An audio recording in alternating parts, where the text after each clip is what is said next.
saved my life. And I believe they can save yours too. I love stickers. Don't you remember stickers as a child, how much joy they brought you? And some of you, just like me, collected them like little treasures and put them in sticker albums like this. You remember? This is me, 7-year-old wide-eyed me. It's first grade, and the teacher begins to explain that the students who do their very best work are going to get stickers. Well, I knew I was a great kid, so I was going to get a ton of them. Now it's time for reading, and all the students got their books and sat down and began to read. But I could not quit looking around. Everything around me was beautiful, and I saw the tiniest of social interactions, and the classroom began to make strings of pictures in my mind, and it was magical and beautiful. But reading was like watching a school of fish in a gigantic, murky ocean. And as each student turned the pages of their books, I turned mine too, though I hadn't read a word. Well, because making connections between unlikely things was easy for me, well, then problem solving was my superpower. And boy, did it seem like I had a problem to solve. Or at least that's what they wanted me to think, because they kept saying things like, "What are you, dumb? Stupid? You're slow. Oh, you're delayed." Oh, one teacher even said, "What are you, retarded?" "No," I said.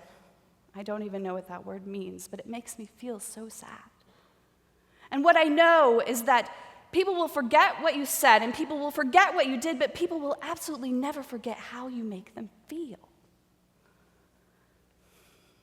Well, just like that, I knew exactly what I had to do. I looked around the classroom, and everyone else was getting stickers on the top of their papers, so I just took the words off their papers and put them on mine. I bet you wonder what happened.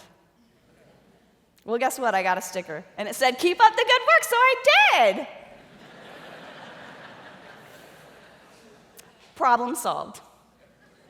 Well, flash forward to the end of high school. I have my time where I sit down with my guidance counselor. I tell her all about my plans for the future, right?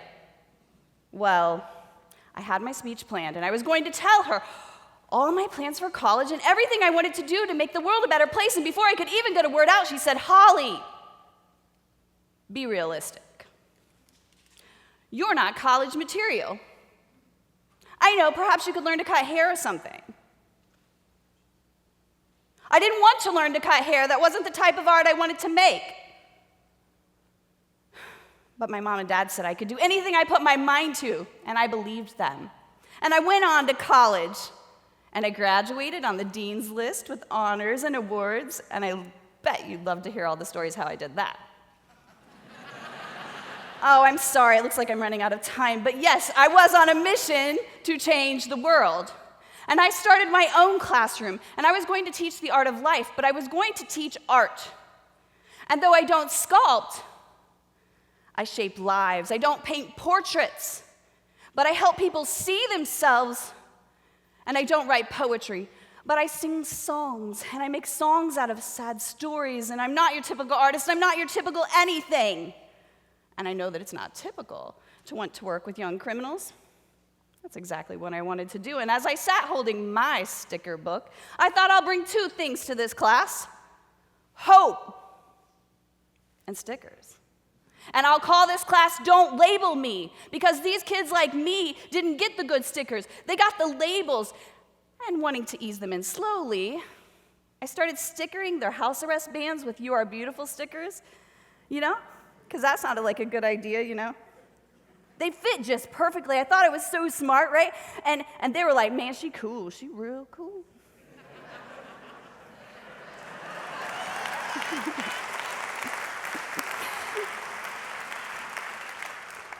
You want to know what? It's against the rules. You can't do that.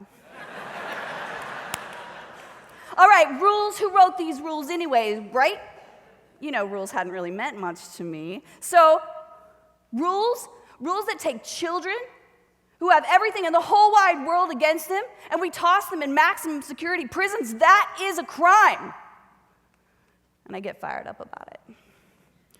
I asked these students to make their own stickers, right? We're going to make our own stickers, and you're going to write down the labels that have been placed on you unfairly. And as they wrote, tears ran down their faces. And I said, I'm sorry, people are mean, and they may never ask for forgiveness. But today I want to empower you to choose for yourself who you are, because I believe that you're amazing, and I want you to walk up out of here in the freedom of your true self. How can we expect anyone to be successful with labels like these? Because you know what? Every single one of us have labels on us. Every single one of us, right? I'm getting some head nods out there. Every single one of us have labels on us that we need to shred. And right now, to maybe the one or two that need to hear this, if you label people today as the last day you're going to do that, you are going to stop because it is too damaging. I went back to that guidance counselor in high school. And as I slid my book on her desk, I said, I'm a published author now. I'm an executive director. I'm an award-winning teacher. I'm a mom of 2 beautiful children. I've been married 14 years, and I am best friends with the creator of the universe, and your words didn't crush me that day.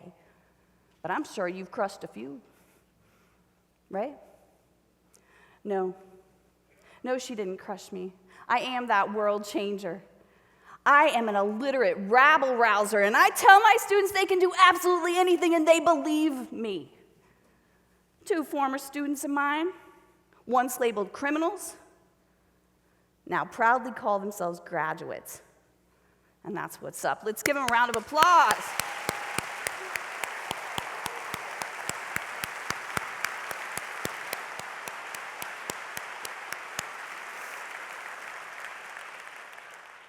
Words have power, so much power that my husband and I have started a nonprofit, the Department of Public Words, founded on the power of words and our love for people.